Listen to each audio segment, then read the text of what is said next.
छठी मैया को देवी षष्ठी कहा जाता है।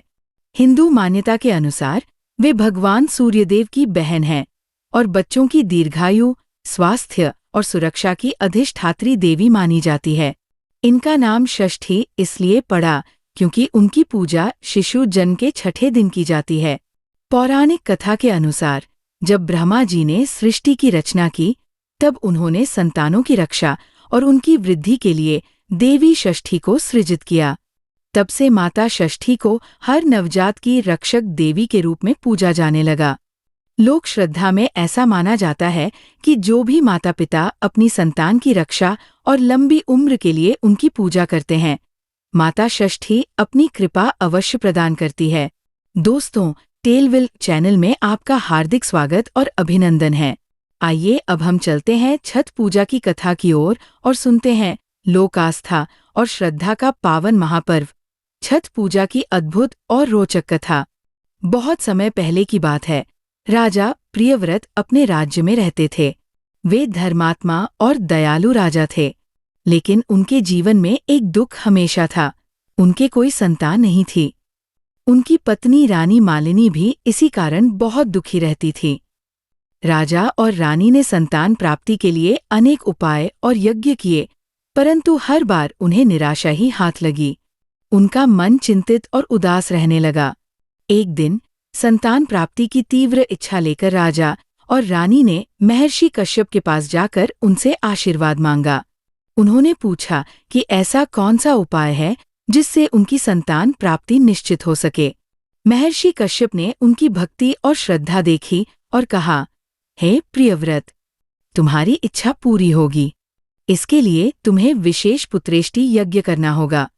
मैं तुम्हें इस यज्ञ की विधि बताऊंगा और इसके पूर्ण होने पर देवी की कृपा से तुम्हें संतान का वरदान मिलेगा। राजा और रानी ने महर्षि कश्यप के निर्देशानुसार यज्ञ का आयोजन किया। यज्ञ के समय सभी विधियों का पालन बड़े श्रद्धा और भक्ति से किया गया। यज्ञ के दौरान अचानक आकाश में तेजस्वी प्रकाश हुआ और एक दिव्य देवी प्रकट हुई। वे थी षष्ठी देवी, जिन्हें हम आज छठी मैया के नाम से जानते हैं। उनका शरीर सोने जैसा चमक रहा था और मुख पर दयालु मुस्कान थी। राजा और रानी ने देवी की आज्ञा अनुसार 4 दिन तक व्रत और उपवास का पालन किया। उन्होंने सूर्य को अर्घ्य दिया और पूरी श्रद्धा और भक्ति के साथ पूजा की। देवी की कृपा से रानी मालिनी गर्भवती हुई और उन्हें स्वस्थ पुत्र प्राप्त हुआ।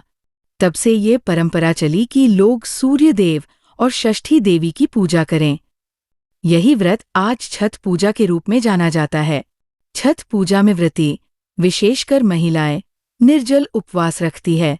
वे सूर्यास्त और सूर्योदय के समय नदी, तालाब या कुंड के किनारे खड़े होकर सूर्यदेव को अर्घ्य देती है और छठी मैया को भी श्रद्धा और भक्ति से याद करती है। ऐसा करने से घर में सुख, स्वास्थ्य, संतान और समृद्धि आती है। लोक कथाओं में कहा गया है कि सूर्यदेव और छठी मैया हमेशा अपने भक्तों की रक्षा और कल्याण में तत्पर रहते हैं। सूर्यदेव जीवन और ऊर्जा का प्रतीक है और छठी मैया बच्चों और परिवार की सुरक्षा की अधिष्ठात्री है। इस प्रकार छठ पूजा केवल एक धार्मिक पर्व नहीं, बल्कि लोक आस्था, श्रद्धा और परिवार के प्रति समर्पण का पावन महापर्व भी है। यह पर्व संतान, स्वास्थ्य, समृद्धि और परिवार के कल्याण के लिए की जाती है। तो दोस्तों, ये थी छठी मैया की कहानी। छठी मैया आप सभी पर अपनी असीम कृपा बनाए रखें। तो अब आइए और मेरे साथ मिलकर प्रेम से बोलिए, छठी मैया की जय। धन्यवाद।